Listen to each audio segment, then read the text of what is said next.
Again high லைன்ல வந்து அவங்க ரொம்ப ரொம்ப ரொம்ப லீக்கியா இருக்காங்க ப்ரோ. செகண்ட் ஹாஃப்ல தப்பிச்சிட்டானுங்க.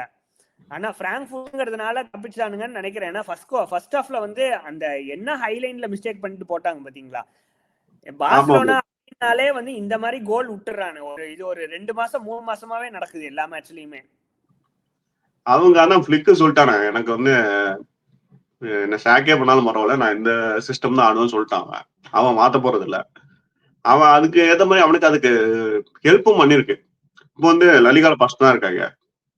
அத மாதிரி அவனுக்கு ஹெல்ப் பண்ணிருக்கான். அந்த இது அந்த அளவுக்கு இப்போ எப்படின்னா ஒரு சில இம்பார்ட்டன்ட் மேட்சஸ்ல வந்து கொஞ்சம் சொதப்பிடுறாங்க.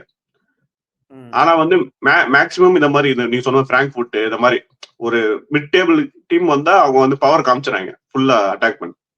அது வந்து இந்த மாதிரி ஆடுறதுனால அவன் அட்டாக் நல்லா கிளிக் ஆகுது. எஸ்பெஷலி யமால்டேந்து இப்ப புதுசா லெவன்டா